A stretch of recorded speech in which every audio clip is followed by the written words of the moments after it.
Mirëmbrëma gjithëve dhe mirë se ardhët. Pas një pauze të shkurtër, po kthehemi përsëri në klinikën D. Sonte do të flasim për botën komplekse të biologjisë mjekësore, specifikisht për qelizat kancerogjene. E të ftuar në studio kemi biolog mjekësor me fokus në onkologji, Ylli Krasniqin. Yll, mirëmbrëma dhe mirë se erdhe. Mirëmbrëma, faleminderit për ftesën. Yll, a mund të na tregoni shkurtimisht se çfarë do të thotë biolog mjekësor me fokus në onkologji? Atëherë, biologjia mjekësore është një disiplinë komplekse, kryesisht ne merremi me studimet e qelizës, pra në nivel molekular, ndryshimet të cilat i poson një qelizë normale dhe shndërrimi i saj në një qelizë kancerogjene. Këto ndryshime janë shumë komplekse dhe në vitet kohë dhe mund i madh për të studiuar. Pra kryesisht merrem me ato ndryshimet gjenetike në kuadër të aspektit molekular, ndryshimet të cilat i poson gjenome, pra ADN-ja, si pasojë e ndërveprimit ndaj agjenteve të ndryshëm kancerogjen. Pra, me një fjalë mirë me studimin e qelizave normale dhe cilat janë mundësitë, cilat janë rrugët që kjo qelizë normale i paraprin për të shndruar në një qelizë kancerogjene. Çfarë dallon një biolog mjekësor me fokus në onkologji nga një doktor specialist i onkologjisë? Atëherë ne merremi me studimet shkencore, jemi fushë shkencore, pra merret me studimet laboratorike, ndryshimet të cilat ndodhen në strukturat të gjenomit, në strukturat të ADN-s, ndryshimet në kuadër të proteinave, ndërsa onkologu është mjekë, doktori klinik i cili merret me prognoza, diagnoza, trajtime dhe në raste të caktuara operime tek personat të cilat vuajnë nga sëmundjet e kancerit. Si shndrohet një qelizë normale në një qelizë kancerogjene? Shndrimi i një qelize normale në një qelizë kancerogjene është shumë kompleks, i nevojitet një kohë gjatë, nuk është një shndrim brenda një kohe akute, nevojitet kohë kronike dhe një numër i madh i mutacioneve.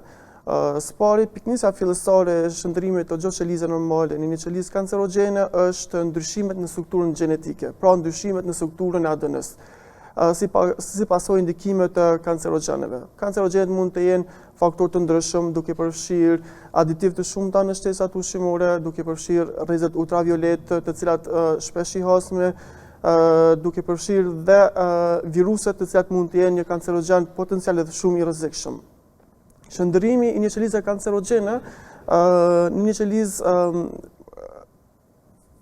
të mundshme, aktive, po ashtu i përfshin edhe ndryshimet gjenetike në aspektin molekular. Çka nuk kupton kjo? Një qelizë kancerogjene në të shumicën e rasteve është një qelizë epiteliale, pra ka prijardhje nga qelizat epiteliale. Këto qeliza janë statike dhe nuk lëvizën, mirë po qelizat kancerogjene duke ndryshuar formën e tyre molekulare kanë aftësi të shndërrohen në qeliza mezodermale, pra qeliza të cilat kanë aftësi të lëvizjes ameboike dhe të kalojnë në një habitat tjetër. Kur flas habitat nuk kuptojmë në një ind tjetër nga indi primar se ku gjenden. Etapa tjetër e formimit të një qelize kancerogjene është aftësia e kësaj qelize që të ndrojë pozicionin fillestar. Pra nga një qelizë primare kalon në një qelizë tjetër sekondare, në një habitat të ri, më pas kalon në sistemin e qarkullimit të gjakut, pra në enët të gjakut, në një ind tjetër dhe në momentin kur shfaqet një habitat i përshtatshëm së bashku me një matriks jashtëqelizore, kjo qelizë po thithë për habitatin e ri dhe ka tendencë që prapë të zhvillohet qelizat të tjera potenciale kancerogjene. Çfarë nënk kuptojmë me termin onkogjen dhe proto-onkogjen? Atëherë proto-onkogenet ose proto-autogenet janë gjene normale të cilat gjenden në trupin tonë, kanë rol në shumimin e qelizave, pra dërgojnë informacione për shumim të qelizës. Këto informacione njihen si informacione të rritjes qelizore dhe njihen nga receptorët të cilët gjenden në membranën qelizore. Në momentin kur informacioni, pra në këtë rast ligandja ose faktorët e rritjes, lidhen përmes receptorëve, qeliza merr informacione për shumim. Kjo ndodh në fal të proto-onkogeneve. Mirë po, ndryshimet të cilat mund të shfaqen në strukturën e proto-onkogenet, pra në strukturën gjenetike, mundësohen që ky gjen të humbë funksionin e tij primar dhe të fitojë një funksion sekondar. E në këtë rast është të fitoj funksionin e shumimit të përhershëm. Pra, Proto-onkogeni shndërrohet në onkogen dhe si pasojë shndrimit të tij në onkogen dërgon sinjale të vazhdueshme nëpër qeliza dhe këto sinjale ndikojnë që qeliza të shumohet vazhdimisht nëpër ciklet qelizore, sidomos nëpër etapën e interfazës, ku qeliza vazhdimisht merr informacione të ndarjes qelizore dhe vazhdimisht ndahet deri në një formë ku këto qeliza tashmë e zënë një habitat të mjaftueshëm në brendit të organizmit dhe kanë tendencë të largohen nga ai habitat primar. Këtë e bën onkogene, i cili në kushte do të thotë është një qelizë jo normale, diçka që nuk duhet të jetë në trupin tonë. Tjetër çka ndodh në këtë rast është ndryshimet në qelizat të tjera, në gjenet të tjera. Këto janë tumor supresorët. Tumor supresorët janë ato gene të cilat dërgojnë informacionin në qelizë për të ndalë shumimin e qelizës. Te qelizat e kancerit, tumor supresorët e humbën efektin e tyre dhe nuk kanë më mundësi të dërgojnë informacione për ndarjen qelizore. Pra qeliza pranon. Ka ndonjë arsye pse po e humbin efektin? Po, arsyet janë të shumta. Në pika të shkurta, shpesh ADN-a pësën mutacione, që do të thotë kemi tipe të ndryshme të mutacioneve. Për qenë më të qartë për publikun, çka nuk kuptojmë me mutacion? Mutacion do të thotë diçka e pazakonshme, e pa rregullt, diçka që nuk duhet të jetë në strukturën e ADN-s. Çdo ndryshim, struktura e ADN-s përbën nga një numër i madh i gjeneve. Në gjenet gjenden kodone të cilat prodhojnë proteina. Ndryshimet në një kodon do të thotë ndryshim në një proteinë. Në këtë rast, proteina, ndryshimi në kodon, pra ndryshimi i gjenit, mutacioni i gjenit nënkupton një proteinë mutante, një proteinë e pazakonshme. Këto njihen si mutacione. Dallojmë tipe të ndryshme të mutacioneve. Për shembull, mutacionet piksore, kemi delecione, të cilat janë forma të tjera të humbjes së një krahu të kromozomit, kemi inversione, translokime. Këto janë të gjitha ndryshime të cilat paraprin shndrimin e një qelize normale në një qelizë jo normale. Në këtë rast një qelizë proto-onkogene, një qelizë onkogene. Tek qelizat onkogene, diçka që është ndryshe nga qelizat të tjera, sidomos në rastin e infektimeve me virus të ndryshëm, retrovirusët, ka aftësi të ndryshoj aktivitetin e përgjithshëm të gjenomit. Çfarë do të thotë kjo? Në momentin kur virusi kalon në organizmin tonë, futet në qelizë, e liron materialin e tij gjenetik, materiali gjenetik i liruar inkorporohet me materialin tonë gjenetik, është një pjesë që ne e quajmë promotor, është piknisja e sintezës së një replikimit të një vargu të ADN-s, dhe materiali gjenetik i virusit bashkohet në materialin gjenetik të trupit tonë, inkorporohet në vendin ku gjendet promotore. Virusi ka tendencë të krijojë proteinat të veta në mënyrë që të infektojë qelizat të tjera dhe dërgon informacione për të filluar procesi i sintezës. Por në të njëjtën kohë, informacionet priten dhe nga tumorët, specifikisht nga promotori i një onkogene, që do të thotë se krijon dhe onkogene të reja, proteina të reja. Dhe qeliza ndahet vetëm në atë moment kur kemi sasi të lartë të proteinave në brendit të qelizës, atëherë dërgohen informacione për ndarjen e qelizës dhe kështu i paraprin formimet të një numri të madh të qelizave kancerogjene me mutante.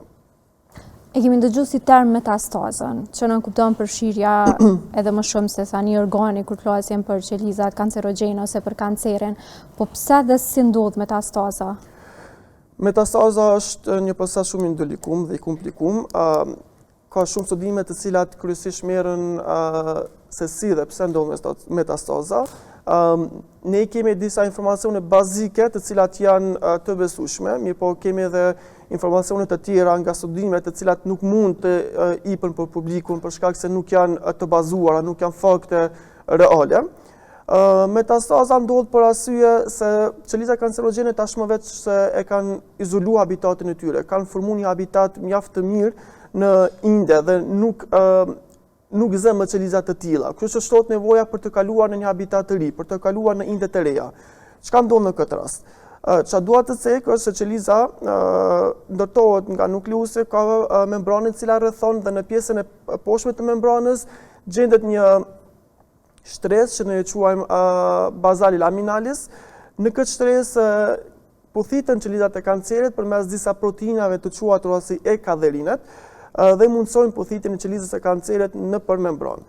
Mirë po, në këtë rast, çka ndodh, qeliza e kancerit ka mundësi që ekadherinet, këto tipe të proteinave të cilat mundsojnë stabilitetin e qelizave kancerogjene të shndrojnë në ekadherine.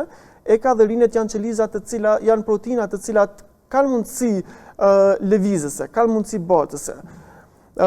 Për të lëvizur qelizas, pare duhet ta eliminoj barierën e cila gjendet në membran dhe këtë e bën përmes një enzime të quajtur MP8 ose matrix metalloproteinaza e 8, e cila bën të mundur shkatërimin e bazali laminalis duke krijuar një kanal në pjesën e membranës dhe mundson që qeliza të kalojë nga brendia e saj në indet adiposite, pra në indet dhjamore, të hyjë në sistemin e qarkullimit të gjakut dhe përmes sistemit të qarkullimit të gjakut të vendoset në një organ të ri, duke krijuar habitatin e ri.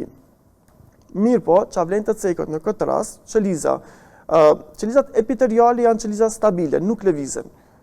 Çdo kancer, në shumicën e rasteve, kanceret janë qeliza epiteliale, janë karsinoma.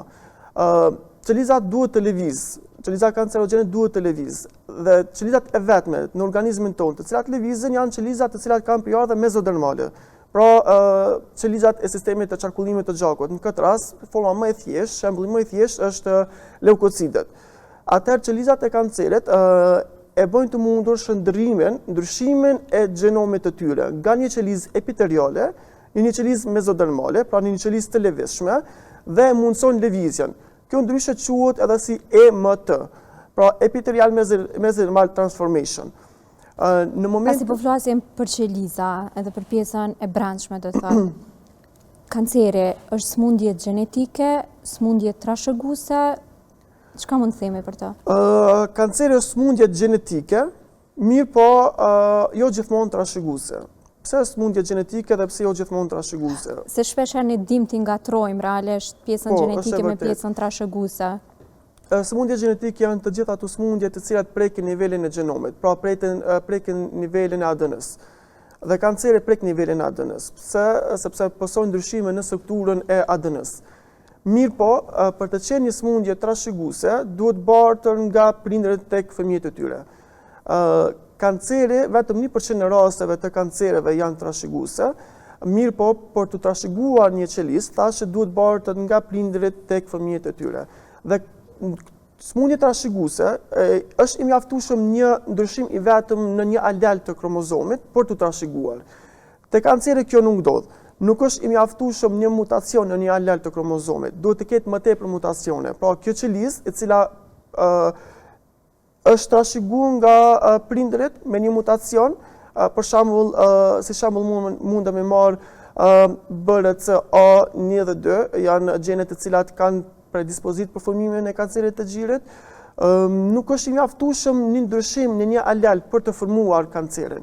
Kjo qelizë duhet të ndahet në mënyrë të vazhdueshme për të formuar ndryshime gjenetike në alelet të tjera të kromozomit dhe për të formuar një qelizë kancerogjene.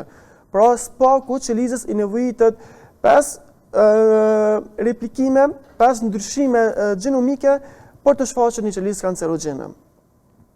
Po kthehemi te terapia e kancerit. Cili është roli i saj?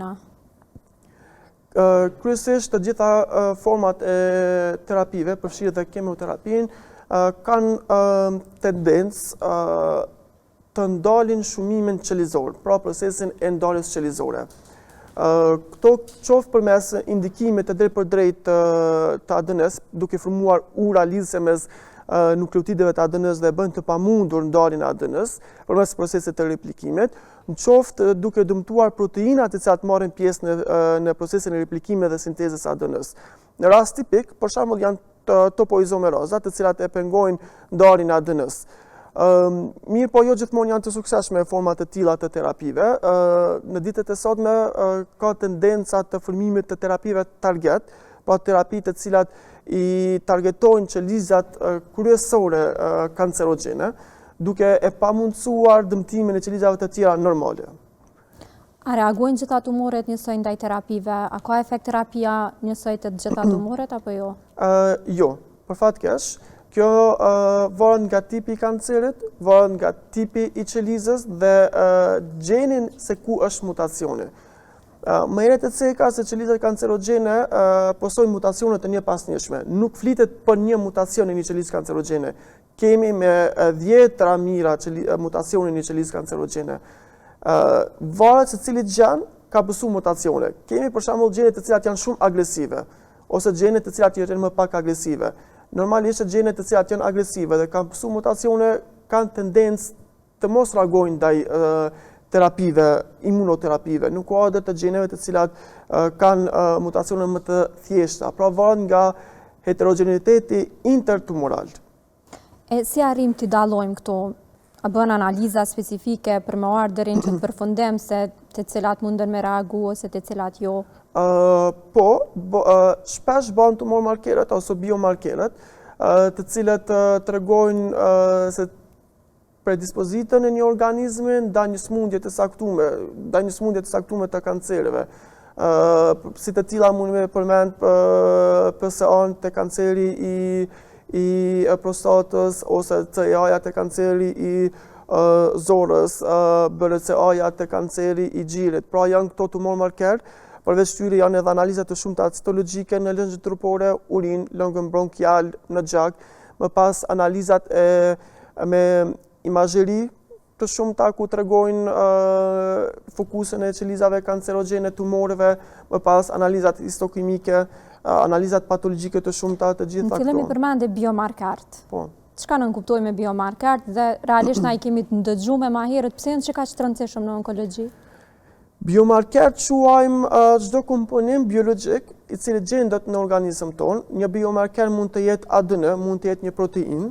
Në rastin e kancereve, shumicën e rasteve biomarkert janë proteina, të cilat krijohen nga gjene të saktume, dhe këto biomarker, niveli i biomarkerëve në organizëm tonë tregon për prezencën e llojit të kancerit dhe agresivitetin e tyre. E ceka më herët, biomarkerë të tillë janë PSA-ja, SCA, N19, është BRCA, 1, CEA-ja, këto të gjitha janë biomarkerë. Dhe prania e biomarkereve, sasia e biomarkereve në gjak tregojnë për llojin e kancerit. Mirë po, jo gjithmonë janë të besueshme në aspektin molekular, për shkak se llojdëshmëria e mutacioneve në qelizën kancerogjene bën të mundshëm që një kancer të krijojë 2 ose më tepër biomarkereve dhe shpeshherë është e vështirë të specifikohet për llojin e kancerit që bëhet fjalë. Kur jemi tek analizat, si po përdoren në ditën e sotshme për parandalimin dhe zbulimin e hershëm të kancerit? Analizat në aspektin molekular po përdoren mjaft shumë, po e meta tyre është kosto mjaft shumë e lartë. Kryesisht e ceka më herët janë analizat e biomarkereve, analizat të ndryshme hematokrite, hemogramet të cilat përdoren, imazheri të shumta, këto janë tipe të analizave të cilat përdoren në ditët e sotme, përfshirë edhe analizat e zakonshme. Mirë po, jo gjithmonë janë të besueshme e ceka pra për shkak të llojshmërisë të mutacioneve të cilat shfaqen në qelizat kancerogjene. Kur po thuhet që nuk janë të besueshme, apo nuk kupton që hasni shpesh në sfida gjatë analizimit të mostrave? Po. Edhe cilat janë sfidat më të shpeshta që i hasni? Sfidat më të shumta të cilat hasën janë sasia pakt e materieve tumorale. Mund me qenë një ndër sfidat kryesore. Më pas degradimi. Si mirën materie tumorale? Mund të mirën përmes biopsive të shumta, përmes gjakut, po forma kryesore është biopsit të cilat mirën përmes vendeve të saktume, varësisht për organet, mirët biopsia, izolohen më pas llojet të ndryshme të biomarkereve, në qoftë se flitet për analizat të gjakut, ose përmes preparateve të ndryshme histologjike të cilat bëhen tek indet, të cilat mirën përmes biopsisë. Këto të gjitha tregojnë për praninë ose mos praninë një lloji të biomarkeri apo të një lloji të qelize mutante në organizëm tonë. A ka raste kur merrni rezultate të paqarta? Domethënë nuk e keni një rezultat përfundimtar. Si veproni në këto raste? Ka raste të tilla, sidomos te kancerët me heterogenitet të lartë, flas për glioblastomën dhe melanomën. Për shkak të ndryshimeve të shumta gjenetike krijohen më tepër se një biomarker ose biomarker në shumicën e rasteve krijohen në sasi shumë të vogla, saqë është e pamundshme izolimi dhe specifikimi i tyre. Në këtë rast kërkohet bashkëpunim me onkologët, patologët, histologët për të krijuar analiza të tjera shtesë, të cilat mund me qenë dhe janë të besueshme për onkologun këtë rast dhe caktimin një diagnoze dhe terapie eksakte. Cilin prej kancerëve keni më vështirë, theme, për me zbulu prej analizave laboratorike? Kanceri më i vështirë për zbulim janë kanceret të pankreasit, për fat të keq. Në shumicën e rasteve kanceri i pankreasit zbulohet në etapat e fundit të tij, për shkak se biomarkeri i tij, CA19-9, lirohet shumë pak. Dhe ajo sasi e lirimit të biomarkereve nuk është e mundur të kalojë nga qeliza në habitatin e jashtëm për shkak të shtresës shumë të trashë matriksit qelizor, është një shtresë e cila e mbështjell qelizën dhe si pasojë e kësaj nuk ka mundësi që këto biomarkerë të izolohen në sasi të duhur për të treguar se flitet për një kancer të pankreasit. Po ashtu është shumë i vështirë në fazat e para të zhvillimit të zbulohet dhe kanceri i vezoreve për shkak se në fillimet të këtij lloji të kancerit biomarkeri i tij lirohet në sasi mjaft të vogla. Kur jemi tek zbulimi, a luan rol gjinia, a ka vështirësi më shumë te gjinia mashkullore ose vështirësi te gjinia femërore apo nuk mund të kemi diçka të tillë? Llojet e kancerit, po dhe kanceri në përgjithësi është duke shkuar dhe duke u rritur numri i rasteve, sidomos në Kosovë. Çka mendon, cilët janë faktorët që po ndikojnë në shfaqjen e kancerit në popullat? Faktorët kyçe janë stili jetesës. Çka po nënk kuptojmë me stilin e jetës? Mënyra se si ne ushqehemi. Shpeshherë përdorim, shpeshherë jo, por në shumicën e rasteve për fat keq përdorim ushqime të cilat janë me aditive të shumta, më pas i nënshtrohemi rrezatimeve të shumta, përfshirë dhe rrezatimeve të telefoneve, kompjutereve të shumta, më pas timi i duhanit është një ndër faktorët kryesor. Ndotja në Kosovë është një ndër faktorët kyç i cili mundson ndryshimet gjenetike në qeliza. Konsumimi i duhanit, konsumimi i alkoolit, dietat jo të pasura me antioksidant, dietat e pasura me sheqer dhe dietat e pasura me acide të pangopra yndyrore. Këto të gjitha posojnë ndryshime gjenetike të cilat kanë predispozit për më formu një qelizë kancerogjene. E përmendë sheqerin, e na kemi ndëgjuar që personat me kancer nuk preferohet ose nuk guxojnë ose na lejohet me thujt të marrin glukozë. Po, është saktë. Qeliza e kancerit, si burim kryesor të energjisë, e ka glukozën, forma vetme e përdorimit të energjisë tek qeliza e kancerit është glukoza. Qelizat e kancerit, për fat keq, në gjenomen e tyre kanë pësu ndryshime, kanë pësu amplifikacion do më thënë 2 fishim, 3 fishim i një materiali genetik, në një gjend të saktuar i cili krijon një receptor, i cili quhet GLUT1, receptor i cili bën të mundur absorbimin apo lidhjen e glukozës dhe kalimin nga ambienti i jashtëm në brendit të qelizës. Qelizat e kancerit krijojnë sasi të mëdha të këtyre receptoreve, që do të thotë se pranojnë sasi të mjaftueshëm të glukozës dhe kjo glukozë i nënshtrohet ciklit të glikolizës dhe krijon sasi të saktuar të energjisë, të cilat në organizëm ton ne e kemi të pranishme si formë të ATP-s. Dhe energjia është e nevojshme për qelizën e kancerit për të shumu, për me fillu ciklin e replikimit, ciklin e sintezës së saj, për krijimin e kapilareve të reja, për të arritur sasi të mjaftueshme të oksigjenit, për të formuar metastaza dhe çdo gjë tjetër. Qelizave janë edhe sëmundjet inflamatore. A ka mundësi që sëmundjet inflamatore të kthehen në kancer? Në shumicën e rasteve po, sidomos kur flitet për sëmundjet inflamatore të tilla siç janë në prostatë, në shumicën e rasteve sëmundjet inflamatore, inflamacionet e prostateve i paraprin formimet të një kanceri, më pas shpeshherë ulqerat të cilat shfaqen, kryesisht këto i paraprin formimet e kancereve. Pse ndodh kjo? Për shkak se inflamacionet, qelizat inflamatore lirojnë radikale të lira, të cilat lidhen përmes strukturës së ADN-s dhe pësojnë ndryshimin e strukturën e ADN-s, pra e humbin stabilitetin e strukturës së ADN-s. Po ashtu këto qeliza lirojnë dhe citokinet. Citokinet e pamundësojnë aktivizimin e limfociteve T, ose lirojnë dhe interleukine, të cilat e pamundësojnë aktivizimin e limfociteve të po ashtu, mirë po së ndërmjetësues i kanë makrofagët. Interleukinet, cytokinet, to janë lloje të proteinave të cilat lirohen nga qeliza për të treguar organizmeve se posojnë inflamacione të shumta në këto qeliza. A është kimioterapia forma më e mirë e trajtimit kancerit? Jo, nuk është forma më e mirë e trajtimit të kancerit, por është forma vetme që ne e kemi tani. Nuk është forma më e mirë për shkak se dëmton dhe sulmon në shumicën e rasteve dhe qelizat tona të shëndosha. Kimioterapia i ka target ato qelizat të cilat shumohen në mënyrë të shpejtë, pra qelizat të cilat shumohen në mënyrë rapide. Duhet të kemi parasysh se në organizmin ton kemi edhe qelizat të shëndosha, qelizat normale të cilat shumohen në mënyrë të shpejtë, pra janë qelizat e epitelit të zorës, më pas qelizat të palcës kuskore, dhe si të tilla mund të sulmojë dhe këto tipe të qelizave. A ka ndonjë grup qelizave që i sulmon pikëspare apo sulmon përgjithësi? Nuk ka një target, sulmon përgjithësi organizmi, mirë po më së shumti sulmon qelizat mezodermale, pra sulmon qelizat e sistemit imunitar. Për këtë arsye në shumicën e rasteve personat me kancer kanë një imunitet të dobët. Përveç asaj që sulmon dhe qelizat e folikuleve të ndryshme të pjesës së çimeve, ku ne e dimë tashmë të gjithë personat të cilat të paktën marrin një kimioterapi kanë rëmje të flokëve si pasojë dëmtime të folikuleve të tyre. Pas marrjes së një kimioterapie, cila analiza zakonisht ju nënshtrohen? A kanë ndonjë target që duhet ta ndjekin?